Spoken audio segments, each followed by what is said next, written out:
Before we get started, I want to give a special thanks to this week's sponsor, Anchor, which is the app that I'm using to record this podcast today. It allows you to record your audio and distribute it so that way you can be heard on Spotify, Apple Podcast, and many more. It makes managing your podcast simple, enjoyable, and stress-free.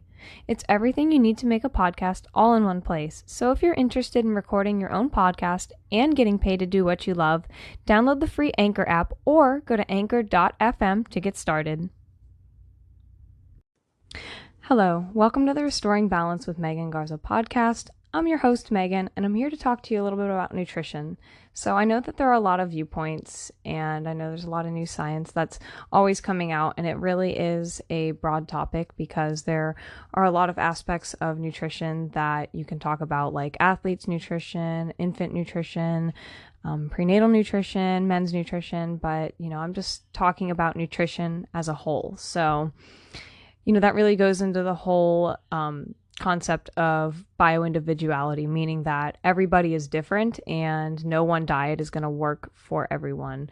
So, for example, what works for someone might not work for someone else. So, like someone has a peanut allergy, that might make someone else feel really good if they eat peanuts, or a high meat diet might make someone feel very energized, whereas someone else might feel very sluggish, just depending on where they are in the stage of life, their activity level, whether they're preparing for pregnancy, if they are athletes. There's so many different things that can go into nutrition.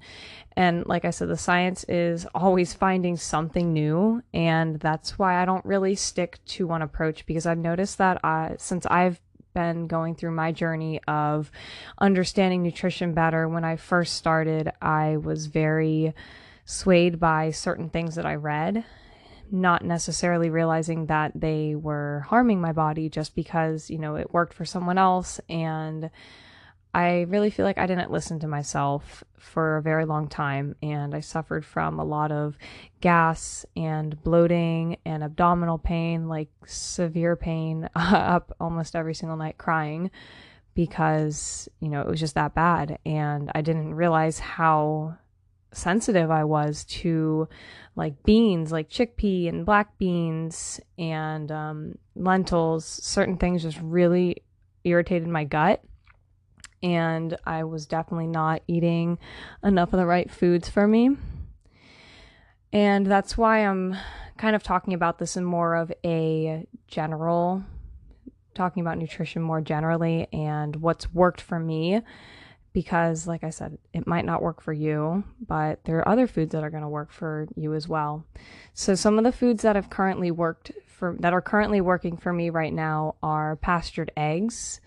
They're very high in B12, and they just have a lot of nutrients. It's one of the most nutrient-dense foods out there, so definitely pastured eggs are very delicious, and there's nothing like them. You can't, because we get them from a place locally from a farmer, and we've been on her farm and everything, and it's super clean, and she just takes care of these chickens like they are royalty, like how animals are supposed to be raised, not in cages, cooped up and stepping on their dead friends. But yeah, I've found that pastured eggs work really well for me. They make me feel great. I'm currently eating like 3 eggs every single morning, and I've been doing that for over a year now. I was at a point a couple years ago where I could not eat eggs just because my leaky gut was just so bad. They would inflame me, they would give me eczema, my gut would be very irritated, and I would just feel terrible when I ate them. But, like I said, what works for you now, it might not work for you later in the future. And it's really about listening to your body and making sure that you're not just being swayed by someone's experience and saying, oh, well, that's totally working for her, because that's not always the case for what's going to work for you. Pastured meats. I'm very big into pastured meats. I was vegetarian when I was a young teenager, and that definitely led to a lot of health problems with my menstrual cycle and my mood regulation. And it was not a good situation when I was avoiding all those things. And then I ate meat when I was like 16 or 17. and that was pretty good. But then I went vegan when I was like 19 because I thought it would solve all my health problems, but I was super wrong. It was way too many anti-nutrients and just hard to digest foods that were super bad on my gut. But the pastured meats have been just phenomenal. And the way that I really look at it is, if I'm buying pastured meats, I'm supporting a farmer who does something good and good for the environment and good for people's health. And also, this animal did not die a cruel death. A lot of these farmers put really great care into making sure that their animals don't die a terrible, horrible, gruesome, painful death. So that's why I think that pastured meats are really important, not only for your own health, but also for the animal and making sure that it was treated humanely up until its last moments. Essential fatty acids like cod liver oil, something that I've really been big on for the past, I'd say, year, is just making sure that I'm getting enough vitamin A and D, and cod liver oil is just an absolutely phenomenal source of that. It's not a synthetic vitamin with a bunch of additives that you don't know what's really in it. I mean, of course, nothing can replace the vitamin D like you would get from the sun, and I think that that's super important as well to make sure that you're getting enough sun. But as far as nutrition, I'd say cod liver oil is something that you really want to invest in, because I did try a cheaper cod liver oil and it didn't do anything. I didn't notice any difference. I didn't notice my skin clearing up. I didn't notice anything with my joints. And as soon as I got a really high cod liver oil, I totally noticed a huge difference in my skin. My skin cleared up. My acne was just almost non-existent. And it was just incredible. And I think that the bottle that I got, it was like $50, but that lasts for almost 2 months if I'm just taking it by myself, depending on how much I feel like I need. Because like some days I'll feel like I need a whole teaspoon of the cod liver oil, and then other days I will feel like I need a half a teaspoon. So it's really dependent on what my body's craving, and I try not to base it off of what I did yesterday or the day before, and I just kind of go off what my body's telling me. Same with certain foods that I'm eating as well. So maybe I will eat something one day and then another day I just won't crave it, and I honor that for sure. Another thing is wild line-caught fish. So I eat a lot of salmon, and I know that a lot of seafood does get a bad rap, especially shellfish. I feel like I have a shellfish allergy, and I think that my husband does too, just because I get like stomach aches, and I think he gets itchy and he gets allergies. So I think that it's a shellfish allergy. It doesn't matter if we get wild caught or, where it's from. We get fish from very clean waters, and it doesn't seem to make much of a difference. But I feel like this is becoming more and more common with people getting seafood allergies, and I really feel like that's because of what they've done to our food and how polluted the environment is.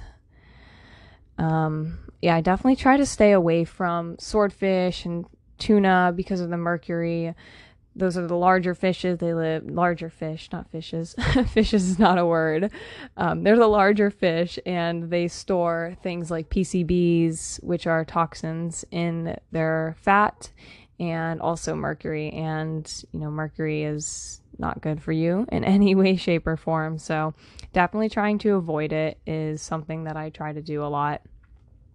Raw local honey. This is something that I've picked up a couple of months ago. I saw some guy on the side of the road near us, and he was selling honey, and I was like, yeah, sure, why not? And wow, like it's super good. I noticed that I crave it a lot. I try not to heat it up. Like if I put it in my tea or something, then it pretty much kills all the enzymes and the beneficial bacteria. So it's kind of BS at that point if you're just heating it up. But I mean, I'm sure it's better than a tablespoon of table sugar. I couldn't think of what it is. Gosh, brain fart. And last but not least is raw dairy. So dairy makes up a huge part of my diet. I'd say probably somewhere around like 20 to 30%. Like I love dairy. Like I'm never going to give up dairy. I think that it was necessary in the past for me to give it up just because I was intolerant and my body was so inflamed and I really was reacting to it. But now I make my own butter. I get raw heavy cream from a farm and they ship it down here. I get raw goat milk from a lady locally, and oh my god, it's so good. And especially the butter, just because it's so high in fat soluble vitamins that you can't compare the nutrition from butter. I mean, there's nothing like it. And especially the taste, how fresh it is. I've never had butter like that. I can definitely tell the difference between when I make butter and when I go to the store and buy butter.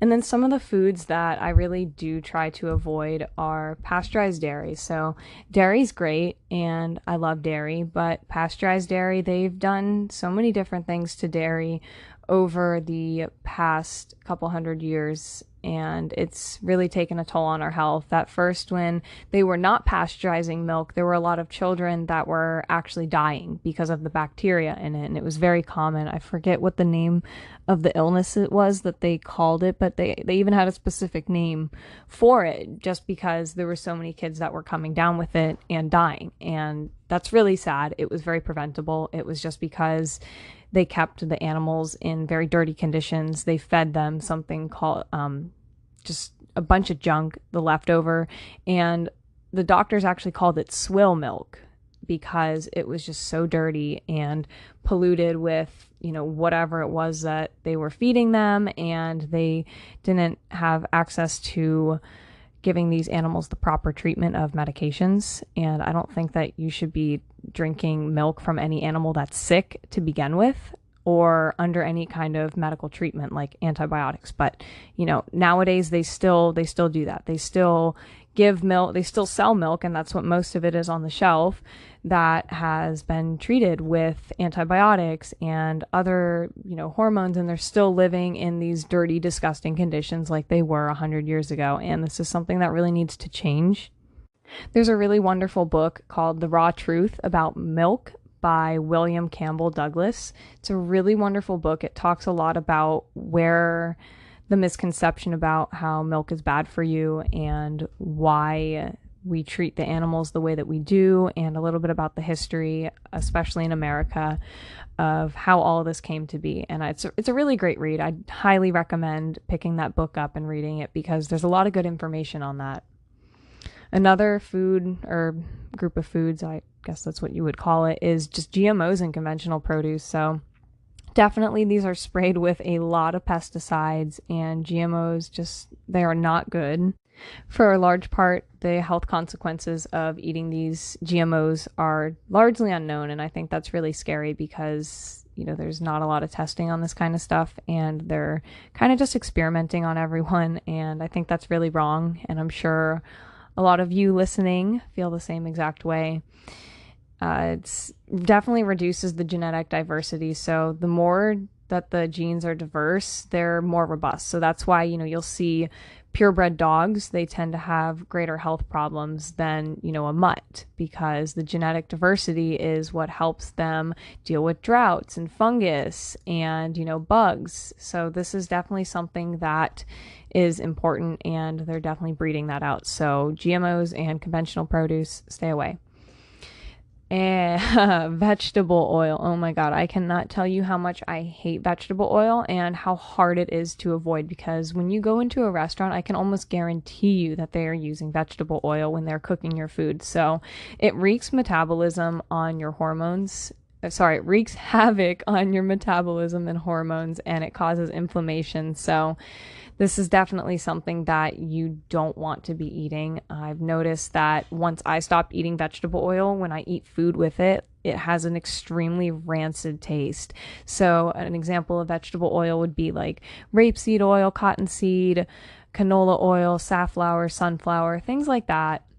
You really want to stay away from and choose better options like grass-fed butter and olive oil and avocado oil. Those are just so much better, so much cleaner. They're not going to cause that whole inflammation in your body. They've the vegetable oils have definitely been linked to heart disease, diabetes, and so many other chronic illnesses that we are battling right now. And I think that that's really important that we get this crap out of our food system, because it's not food, it's just a byproduct of leftover waste. Processed food and fake foods passed as real foods. So not only am I talking about on the back of the box when it says like natural flavors, because nothing about that is natural. Please avoid that if you care about your health, and especially artificial flavors. There's nothing good about that.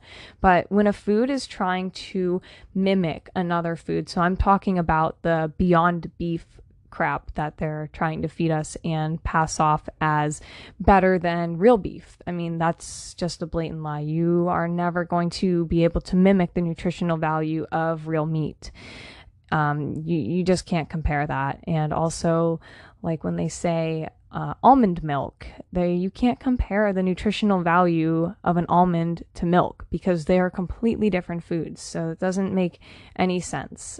But there's definitely a lot of money behind this, because, Bill Gates is definitely trying to convince everyone to eat this shit, and it's disgusting. There's nothing nutritious about it. They don't even eat this stuff because they know it's not good for them. So don't get caught up into the whole propaganda of trying to sell fake meats and cheeses. And if you want it, just eat it. Don't limit yourself to, oh, I can't eat this because so-and-so says that I can't. If you like how it is and it's pasture raised, there's nothing wrong with it. Please just eat the meat. Don't listen to what these people are trying to convince you of.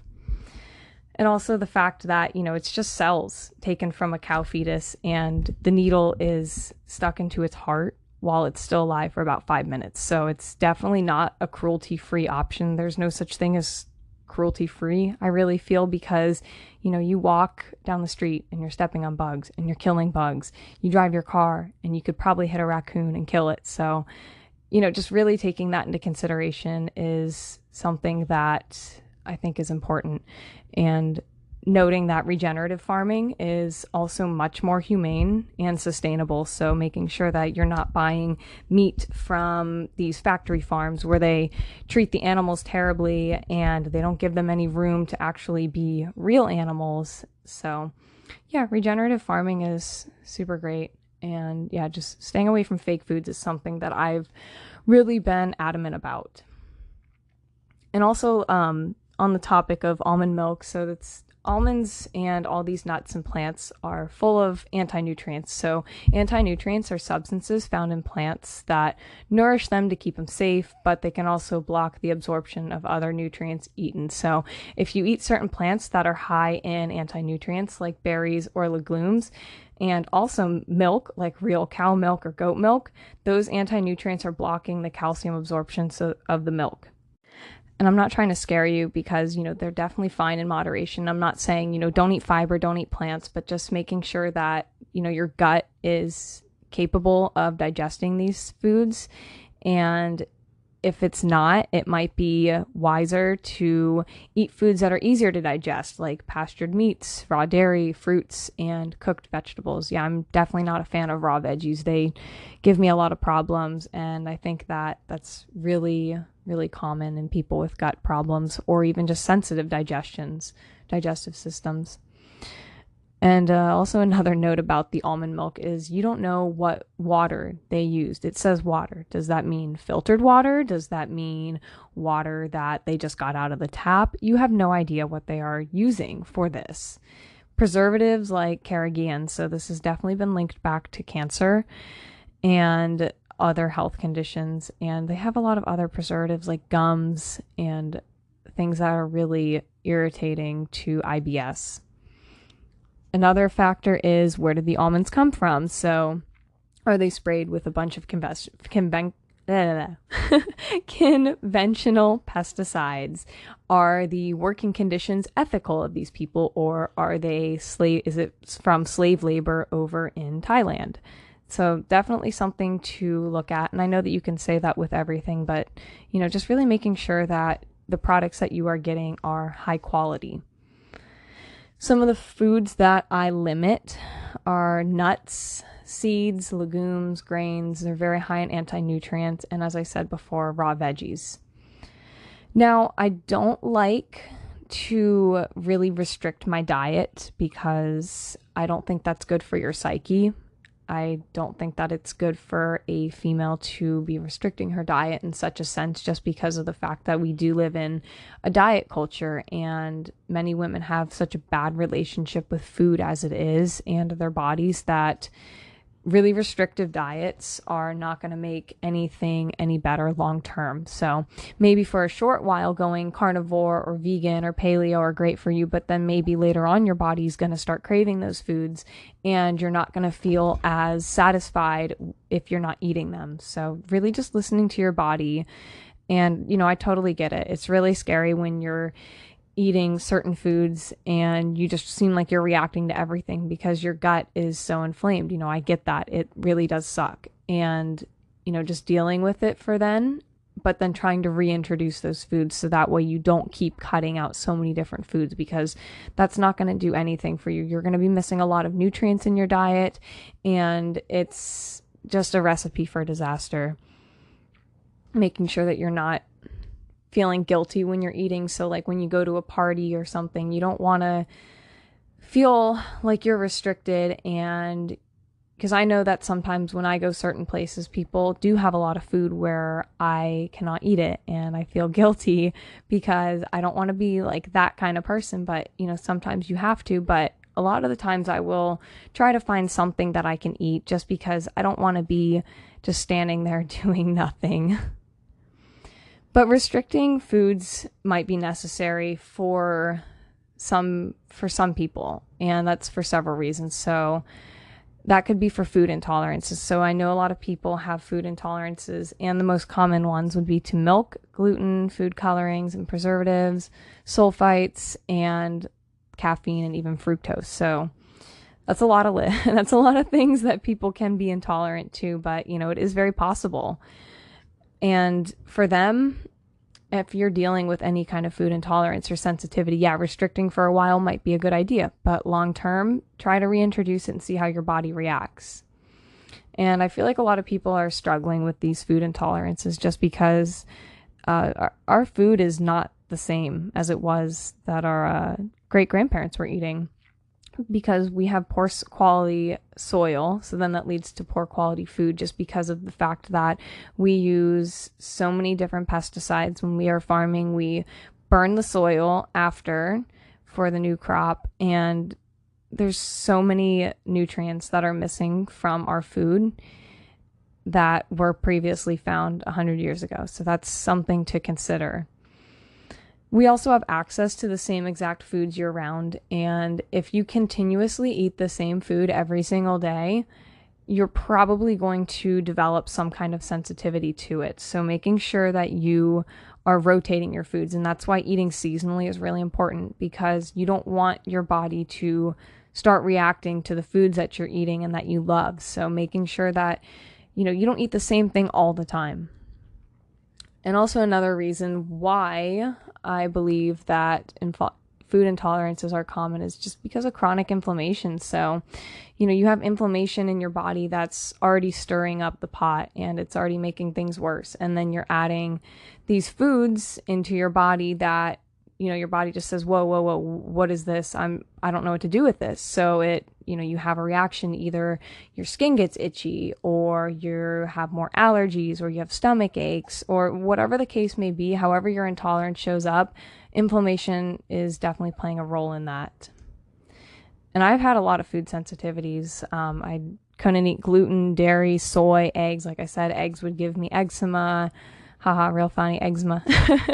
It was not funny, I can tell you that much. It really sucked, because I love eggs. Like I said, I eat them every single day. And I know that that's like, I know, contradicting myself of, don't eat the same thing every day. But I feel like I've been pretty good with them. Like I said, things are always changing. And maybe one day my body's not going to be craving eggs as much as it is. But in the morning, I really crave eggs, and I'm going to honor that.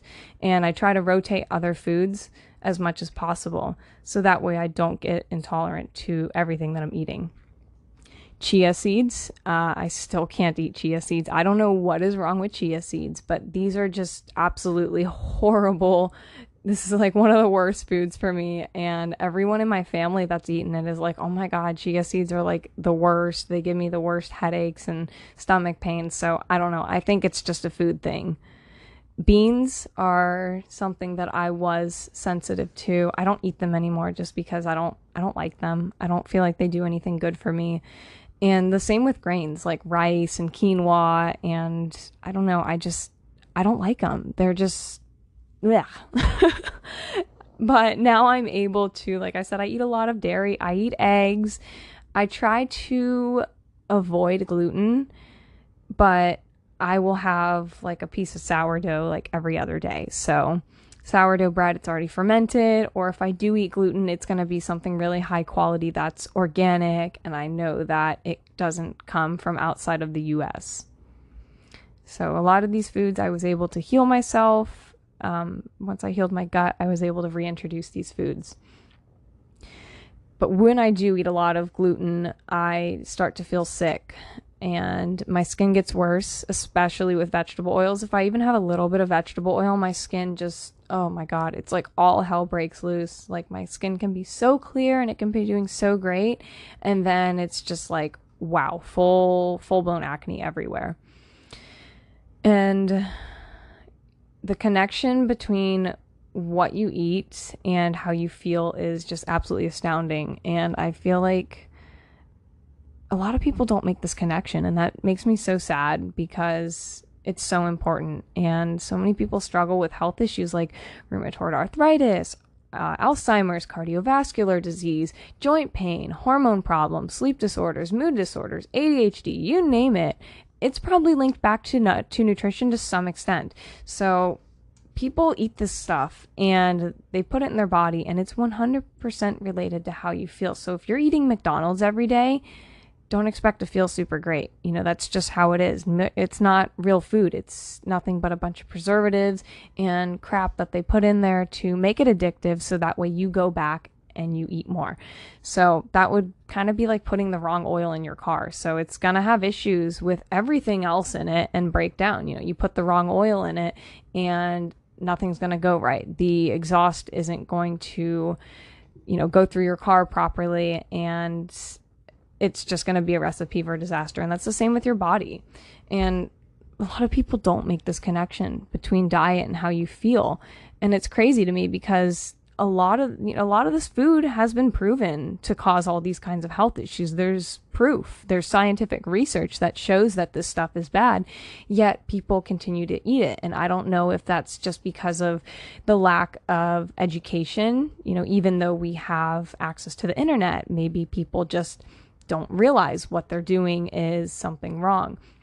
And when you go to the doctor, you'll ask them like, oh, is this related to my diet? And they'll say no. But, that's kind of the bullshit about MDs and regular conventional doctors. I think Western medicine is wonderful for emergency care like strokes or heart attacks, broken bones, things like that. That's wonderful. Yeah, I don't want a freaking homeopathic doctor to try to treat me for something like that. Like, no, I want something that's going to work now.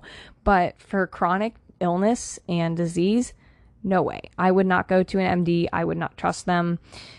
They've shown me what they're capable of, and it's not really impressive to me. They can order all kinds of expensive testing, and they usually never find anything. And I think that this is really sad because, these doctors, it's like 4 hours of nutrition, like total, throughout their whole schooling. And, that's mind-blowing because nutrition really is super important. And the fact that they can't guide you with nutrition or even really tell you that there is a link. When I asked my doctor for my skin, I was like, yeah, is this related to my diet? And she was like, oh no, it's not related. You just need to go to a dermatologist to get some creams. This was my regular general practitioner. And I was like, no, I need to go to a GI doctor because my stomach is messed up and that's causing my acne. And she was like, no, you just need to go to a dermatologist. And I was like, yeah, bye. And I never saw her again because she was just so rude. And the fact that, she just brushed me off. it really rubbed me the wrong way. And that's why working with a naturopath is really great, because they can usually base your treatment off of your symptoms. And I think that's a lot less invasive than sending you to all these unnecessary tests and exposing you to radiation and dyes and all kinds of other things that, are just really not good for your body. Sometimes that's not enough. And that's where a health coach comes into play, because they're the ones that actually see your habits and routines and your lifestyle to make adjustments to get you where you want. So, the naturopaths don't really have the time to do that with every patient. That's great. They can give you the diagnosis and the treatment plan with the supplements, but sometimes that extra help is really what someone needs to get them through whatever it is that they're dealing with. And it's sad, because the whole system really does thrive off of people being sick. It's all by design. It's, they're this healthcare, or as I like to call it, sick care. It's all just a business. And the sicker you are, the more money they're making off of you. It's all planned. The elites don't care about our health. And I think that more people are really waking up to this reality, and it's about damn time, because we need to demand better. And I think that people really are demanding better quality foods.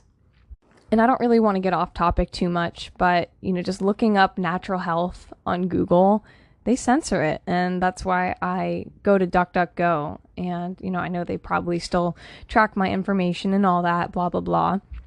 But the fact that they do give these articles from these natural health doctors, whereas Google will, censor that. That's terrible. Back to diet. So yeah, your body will not heal with diet alone. It's a huge puzzle piece, but don't put too much emphasis on it, because your metabolism and your hormones play such a huge factor, and there are other forms of nourishment that is not food. So things like sleep, your social connection, nature, and really just taking care of yourself are huge components. And of course, there's a lot more that goes into it than just these things, but food is not going to be the cure-all for what you're dealing with. There's a lot of other factors that need to be looked at when it comes to healing. Because when I was starting to heal my skin naturally from acne, I thought that nutrition was everything. And, it's a big part of the puzzle, but it's not the number one thing. My skin is pretty good most days, but it does break out more during my cycle, or when I'm stressed, or when I'm out in the sun too long, or eat too much sugar, or even when my stomach acid is low. So really paying attention to these other things is really important. And I've started wearing blue light glasses and just taking better care of my sleep. And overall, that's made such a tremendous difference in how I feel. But nutrition still really is important. Just because I'm sleeping right and I have a good, strong social connection, good relationships, and I enjoy what I do, you still need to take care of your nutrition. So making sure that you are not just neglecting that and putting that on the back burner is really important, especially if, you see that your family members struggle with certain health problems. You want to make sure that you are not carrying out their same dietary and lifestyle habits, because you're going to follow the same path. And healing really does look different for everyone based on their health history. So, if someone struggled with an eating disorder, or excessive antibiotic use, birth control use, mold exposure, mercury fillings, emotional or physical trauma, these all impact your ability and timeline of healing. So everyone's journey is going to be completely different, and sometimes healing can even take years. It really all depends on where you're at in your journey and what your history is. So making sure that you're being consistent and giving yourself realistic goals and expectations, because I find it's super common in my clients for them to think that they're going to just heal immediately. And, it took you years to get where you're at. It's not just going to happen overnight, or in a month, or in a couple months. Like, it's going to take a while. Yeah, you might have all the tools to heal, but it's not going to happen overnight. Giving yourself expectations of a realistic timeline is really where it's at. So, there's no magic supplement. There's no magic lifestyle. It takes an entire whole life assessment to get to where you want to be. And, nutrition really is a key component of that. So making sure that what you are putting in your body is what you want out of it. Your body is your temple. Don't destroy it with crap food, especially making it a daily thing. So, it's okay to eat certain foods that aren't really the best for you, but just don't make it a habit. Really make it where it's a treat and you enjoy it and you don't feel guilty after you eat it. That's super important, that you don't feel guilty after you eat certain foods, because you don't want to attach a certain memory to a food of, oh, am I allowed to eat this? Hell yeah, you're allowed to eat it. Why wouldn't you be able to eat the food and move on? It's not the end of the world if you once in a while eat foods that you are trying to avoid for health reasons. We're human and we want that flavor or that memory that it brings up. And, it really is sad that a lot of people don't make the connection that these foods are killing them.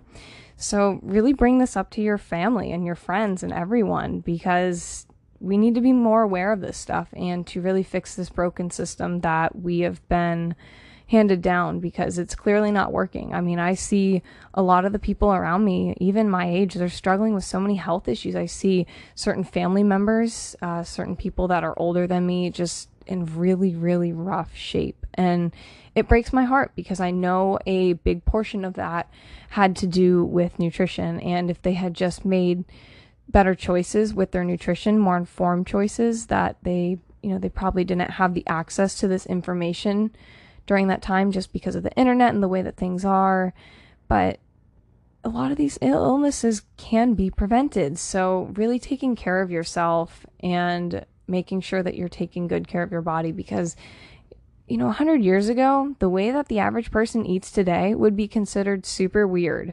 But now, if you're eating ancestrally and actually taking care of your body and eating real food, people look at you really strange now. And, I think that's really sad that we've gotten to a point in society where eating this plastic food, quote unquote, is, considered normal. Like, it's not. Like, don't treat your body like that. We should not be looking at people eating real food as the freaks, because this is what we're supposed to do, especially if we want to continue with our, strong offspring for future generations to be healthy. We need to fix our diet. We need to fix the way that we look at food and our entire food system, and really taking this seriously, because if we want our nation to go in the right direction, we need to take this really seriously. And, that's why you're listening today. And that's why, we are all spreading awareness about this stuff, because it is important. And it's very important that we bring this up more in conversation. And that's really all the time that we have today. We are at the 37-minute mark. So if you have any questions, my Instagram is Megan Garza Wellness. If you like my podcast, let me know. Topic suggestions are always welcome. So feel free to send me a DM on my Instagram or send me a message through my website, megangarzawellness.com. Thanks for tuning into my podcast, Restoring Balance with Megan Garza. Be sure to check back next Thursday for the next topic.